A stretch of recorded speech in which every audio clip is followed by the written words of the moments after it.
Assalamualaikum warahmatullahi wabarakatuh. Selamat siang teman-teman sekalian. Gimana kabarnya? Kembali lagi di channel Geografi Terkeren bersama saya Muhammad Zainuddin. Nah, pada kesempatan kali ini saya akan menjelaskan materi tentang geografi desa kota, yakni submaterinya tentang evolusi dan pola pemukiman perdesaan. Nah, dari evolusi dan pola pemukiman ini bahasanya tidak asing sekali ya teman-teman. Kita akan mengulas bagaimana evolusi dan apa itu pola pemukiman khususnya di perdesaan. Oke, kita skip ya. Nah, evolusi. Nah, dari SD kita telah mengenal evolusi. Nah, kita akan membahas apa itu evolusi sebenarnya, gitu kan. Nah, dari gambar ini hewan, gitu kan, itu terjadi evolusi juga, gitu. Dari contohnya di sini seekor jerapah. Ini dia dahulunya bukan berleher panjang. Nah, dengan keadaan makanan di atas, dia kemudian berubah atau berevolusi menjadi lehernya yang sangat panjang untuk mengambil makanan yang ada di atasnya. Itu merupakan contoh dari evolusi dari segi hewan gitu kan. Nah, pada manusia itu sendiri evolusi itu juga bisa terjadi. Contohnya itu perubahan atau evolusi sosial di kehidupan sehari-hari. Nah, dahulu pada zaman nenek moyang kita itu masih menggunakan kereta gitu kan. Kereta yang ditarik oleh seekor kuda. Kemudian seiring dengannya zaman, sekarang ini telah kita banyak menemukan sepeda motor, alat-alat transportasi yang canggih dan lainnya. Itu merupakan evolusi dalam bidang transportasi. Kemudian dalam hal segi berpakaian itu juga mengalami perubahan atau evolusi yang dahulunya kita masih menggunakan kain yang atau baju yang tradisional gitu kan. Sekarang kita telah bisa menggunakan brand-brand yang kekinian gitu, yang tren dan sesuai selera kita gitu kan. Nah, kemudian juga ada evolusi dari segi rumah gitu. Rumah dahulu itu terbuat dari anyaman bambu, papan atau kayu yang masih bersifat tidak megah-megah dari rumah sekarang yang terbuat dari batu atau yang lain sebagainya gitu kan. Dan bermacam-macam model lah rumah itu, lengkap dengan fasilitas-fasilitasnya. Kemudian zaman dahulu itu kita masih menggunakan surat sebagai alat komunikasi, telepon umum, serta memakai pengirim-pengirim tradisional lainnya. Namun sekarang ini telah berevolusi mengenai alat komunikasi yaitu seperti handphone atau gadget yang kita kenal dengan sekarang ini. Kemudian tentang permainan. Nah, permainan zaman dahulu itu anak-anak kita masih bermain peta umpet. Nah, sekarang anak-anak kita itu telah pandai dalam memainkan game-game online seperti Mobile Legends, PUBG, game konsol, dan PlayStation. Nah, perubahan-perubahan ini sama halnya dengan evolusi. Evolusi itu merupakan perubahan yang terjadi pada suatu aspek kehidupan yang menyangkut dalamnya unsur-unsur seperti fisik, sosial, kebudayaan, dan lain sebagainya. Nah, dari gambar ini saya harapkan teman-teman bisa mengerti apa yang dimaksud dengan evolusi tersebut. Oke, kita lanjut ya. Nah, evolusi yang kita maksudkan di sini adalah perdesaan ya atau pemukiman. Nah, kita harus tahu dulu nih apa yang dimaksud dengan konsep pemukiman. Pada hakikatnya, menurut undang-undang kita ya teman-teman, dalam Undang-Undang Nomor 1 Tahun 2011 tentang perumahan atau kawasan pemukiman itu, yakni pemukiman adalah bagian dari lingkungan hunian yang terdiri atas lebih dari satu satuan perumahan yang mempunyai sarana, prasarana, utilitas umum atau fasilitas umum serta mempunyai penunjang kegiatan fungsi lain di kawasan perkotaan ataupun kawasan perdesaan. Nah, dari gambar ini teman-teman bisa menganalogikan atau berpikir bahwasannya yang dimaksud dengan pemukiman ini dia yang terdiri dari beberapa bangunan seperti fasilitas sekolah, gedung-gedung perkantoran, pasar, dan lain sebagainya. Ini yang dimaksud dengan konsep pemukiman itu sendiri. Nah, saya harap teman-teman bisa paham dengan melihat gambar serta mengenalkan penjelasan saya. Oke, untuk konsep pemukiman itu sederhana saja, yakni tentang suatu bangunan yang terdiri atas beberapa bangunan lainnya yang saling berinteraksi atau berkaitan dengan satu dengan lainnya. Oke, kita lanjut. Nah, di sini saya akan membahas tentang bentuk wilayah perdesaan itu sendiri. Nah, desa itu menurut BPS tahun 2018 itu merupakan dibagi wilayahnya itu menjadi 3 kategori.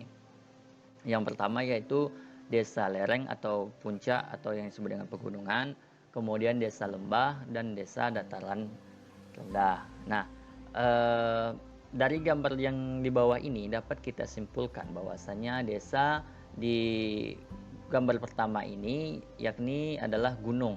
Nah, di sini BPS mengkategorikan di sini ada desa lereng atau puncak di sini, ya, desa lereng atau puncak. Kemudian desa lembah. Nah, ini desa lembah yang berada di kaki gunung. Dan sedangkan yang di bawah ini merupakan desa dataran atau desa yang berada di dataran rendah. Sedangkan ini merupakan kota yang akan menjadi interaksi antar desa dan kota nantinya. Nah, kali ini saya akan bahas tentang desa lereng atau kota puncak yang berada pada pegunungan umumnya ya. Nah, desa lereng atau puncak itu biasanya ya teman-teman itu berada di dataran dekat pegunungan gitu. Pegunungan yang tinggi sehingga desanya itu pun memiliki karakteristik yang berbeda pula dengan desa lembah maupun desa dataran. Nah, untuk desa ciri-ciri dari desa puncak itu yang pertama yaitu tanahnya itu memiliki tingkat kesuburan yang tinggi. Nah, hal ini disebabkan oleh pelapukan batuan-batuan vulkanis yang terjadi ribuan atau jutaan tahun yang lalu yang telah diendapkan di sekitar desa tersebut. Itu menyebabkan kandungan dari unsur kesuburan itu sangat tinggi. Kemudian di pegunungan itu ciri masyarakatnya itu memiliki tingkat kondisi ekonomi dan sosialnya itu sangat rendah ya teman-teman, karena jarak atau apanya itu komunikasi itu terbatas oleh geografisnya itu sendiri. Seperti yang kita ketahui, medan di pergunungan itu sangat susah atau sulit gitu. Nah, itu untuk desa puncak atau ke desa pegunungan gitu. Kemudian desa lembah. Nah, di bawah ini. Nah, desa lembah ini dicirikan dengan kondisi atau ekonomi dan sosialnya itu lebih baik atau lebih sedang lah daripada pegunungan karena daerah atau datarannya tidak seterjal dari pegunungan itu sendiri. Namun desa lembah ini memiliki tingkat bahaya yang begitu tinggi karena ia berada di bawah kaki gunung gitu. Misalnya terjadi longsor atau bencana alam, nanti akan berimbas kepada kelangsungan masyarakat yang ada di desa lembah tersebut. Kemudian untuk desa selanjutnya itu desa di dataran. Nah, desa di dataran ini merupakan desa yang memiliki tingkat kondisi ekonomi dan sosial yang sangat tinggi. Kemudian pemasok dari kota itu berasal dari dataran tinggi dan banyak juga dari dataran lembah dan di desa di pegunungan. Nah, desa di dataran ini merupakan desa yang sangat aman karena potensi untuk mengancam dari bencana itu sangat kecil gitu karena berada pada dataran yang sangat rendah dan kondisi dalam aspek sosialnya itu pun berjalan begitu baik, itu interaksi masyarakatnya sangat baik dan lain sebagainya yang lebih mendukung tinggal di desa di dataran. Oke, saya harap teman-teman paham tentang 3 kategori desa berdasarkan bentuk wilayahnya menurut BPS tahun 2018. Kita lanjut tentang pola pemukiman di wilayah perdesaan. Nah, saya telah menyajikan beberapa gambar yang mana nantinya gambar ini akan menjelaskan tentang pola-pola pemukiman yang ada di wilayah perdesaan yang umumnya kita ketahui gitu kan. Nah, yang pertama itu pola memusat. Nah, dari gambar ini teman-teman bisa melihat eh, bahwasanya pola memusat ini dicirikan dengan pembangunannya memusat pada suatu titik dan berdekatan gitu. Kemudian pola sosial dan kekerabatannya masyarakatnya itu tinggi dan banyak terdapat pada daerah dataran rendah. Nah, dari gambar ini pembangunannya itu memusat ya. Ini ada jalan, kemudian ini rumah-rumah. Dia terpusat pada suatu apa gitu, satu titik dan saling berdekatan gitu. Berbeda dengan hal yang lainnya gitu. Dan interaksi antar masyarakat itu sangat tinggi karena berdekatan gitu, bisa saling menyapa satu sama lain. Dan banyak terdapat di daerah dataran rendah karena topografi dataran rendah itu memungkinkan masyarakatnya untuk membangun rumah yang saling berdekatan.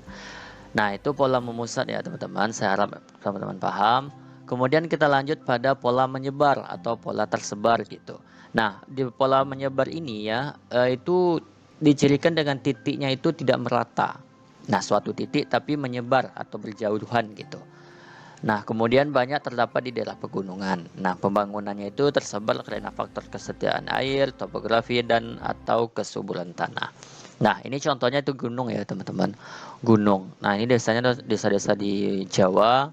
Biasanya ini polanya itu menyebar. Ada yang di sini, ini desa A, ini desa B, ini desa C, ini desa D. Nah, umumnya desa-desa ini desa yang berada di pegunungan. Nah, sama halnya dengan desa yang berdasarkan topografi tadi, ia tersebar, tidak memusat gitu, karena terbatas dengan kesediaan air, topografinya yang tidak begitu mendukung dan kesuburan tanah. Itu pola menyebar. Saya harap paham ya. Kemudian pola memanjang. Nah, pola memanjang ini dicirikan dengan biasanya itu ditemukan pada pemukiman dekat jalan, pesisir atau sungai, pesisir pantai misalnya kan, karena dia bentuknya memanjang gitu. Kemudian pembangunannya rumah dan gedung mengikuti sebuah garis yang memanjang. Misalnya tadi pesisir pantai, dia akan membangun rumahnya itu di sekeliling pantai, itu bentuknya memanjang. Kemudian bentuk tersebut untuk memudahkan mobilitas atau perubahan atau pergerakan dan kebutuhan penduduknya. Nah, ini bisa kita ketahui, ini garis pantai ya teman-teman, desa pesisir pantai. Ya, polanya itu mengikuti arus pantai, itu memanjang dia. Nah, pola-pola ini memanjang karena mengikuti arus pantai. Saya harap pola ini bisa teman-teman kuasai dan pahami. Kemudian pola mengelilingi. Nah, apa yang dikelilingi oleh pola ini? Nah, biasanya ia dicirikan dengan pembangunan yang mengelilingi sebuah fasilitas tertentu seperti mata air, danau, ataupun waduk. Kemudian cenderung mengelilingi fasilitas yang dibutuhkan masyarakat untuk hidup. Nah, misalnya sumber air, kemudian waduk ataupun danau misalnya kan, tidak mengelilingi fasilitas yang tidak dibutuhkan gitu, misalnya hutan gitu kan, hutan yang banyak hewan buas. Nah, itu tidak bisa, itu tidak bisa dikelilingi atau mengikuti pola gitu. Masyarakat pun tidak bisa hidup gitu kan. Kemudian ruang hidup dan industri dibangun mengelilingi fasilitas tertentu. Nah, jadi contohnya itu desa di dekat mata air ya. Nah, ini merupakan mata air misalnya. Misalnya di daerah gurun misalnya kan, ada mata air misalnya. Kemudian ini rumah sama si fulan misalnya. Ini rumah si fulan, mas fulan. Jadi mereka itu mengelilingi gitu, mengelilingi sumber-sumber air atau mengelilingi fasilitas-fasilitas tertentu yang intinya itu mendukung kebutuhan mereka. Nah, itu kuncinya kalau pola mengelilingi. Nah, saya harap teman-teman bisa paham dari keempat pola secara umum yang kita kenal sampai sekarang ini. Kita lanjut ya. Nah, kemudian kita akan bahas tentang bagaimana faktor yang berpengaruh terhadap pola pemukiman perdesaan tadi. Nah, di sini saya simpulkan 3 ya. Nah, faktor yang pertama itu lereng atau gradien. Nah, lereng itu berperan penting dalam pola pemukiman di perdesaan. Nah, contohnya itu desa di pegunungan gitu kan. Nah, polanya itu menyebar tadi. Nah, dengan adanya topografi yang lereng, dari gambar ini dapat kita ketahui bahwasanya kita tidak bisa membangun rumah itu di dekat-dekat pegunungan atau lereng gitu kan. Bisa terjadi longsor misalnya, nanti kan membahayakan rumah. Nah, maka dari itu pola tersebar itu dipengaruhi oleh bentuk lereng itu sendiri. Jadi dengan adanya faktor lereng tadi, maka di wilayah pegunungan itu rumah-rumahnya tersebar seperti yang saya jelaskan tadi. Kemudian eh, faktor yang kedua yaitu kondisi geografis. Nah, tata ruang dari wilayah itu sendiri. Seperti di gambar ini ya, teman-teman bisa lihat kondisi geografis apalagi di Indonesia ya. Di Indonesia itu kan negara kepulauan gitu, maritim gitu kan, mempunyai titik pertemuan lempeng, kemudian topografi yang berbeda dengan satu wilayah dengan wilayah lainnya, pasti memiliki ciri desa yang berbeda pula gitu. Karena faktor dari kondisi geografisnya. Nah, misalnya di sini desa misalnya, di sini itu bukit misalnya. Desanya itu tersebar-sebar gitu. Di sini dataran rendah. Nah, di sini misalnya dataran rendah, di sini lembah misalnya kan, pasti berbeda nantinya gitu pembangunannya. Kalau kalau di dataran rendah misalnya rumahnya itu atau desanya itu tersebar memusat gitu. Sedangkan di pegunungan di sini itu misalnya berpencar atau menyebar gitu kan. Sedangkan di sini misalnya ada sumber air mata air misalnya itu mengelilingi fasilitas tertentu misalnya. Nah, jadi kondisi geografis apalagi di Indonesia itu sangat mempengaruhi gitu kan untuk pemukiman perdesaan. Kemudian yang kedua itu kondisi ketersediaan air atau sumber mata air. Nah, di sini saya mengambil gambar sungai ya, sungai di sini rumah gitu kan. Nah, biasanya kondisi sumber mata air itu mempengaruhi pemukiman perdesaan, misalnya di wilayah pesisir pantai misalnya. Mereka akan membentuk pola memanjang di sini misalnya di daerah Sungai Ciliwung misalnya kan banyak tuh uh, rumah-rumah di tepi-tepi sungai gitu kan. Nah, kita belajar tentang ekologi juga ya, keruangan juga kan gitu. Nah, dengan adanya rumah-rumah atau pedesaan, nah terlihat nih bapak-bapak membuang sampah di sungai dan ikannya marah nih. Nah, jadi itu. Jadi itu beberapa faktor yang mempengaruhi tentang uh, pola pemukiman khususnya di perdesaan. Saya harap teman-teman bisa mengerti dengan penjelasan ini. Lebih dan kurangnya saya mohon maaf ya gitu kan.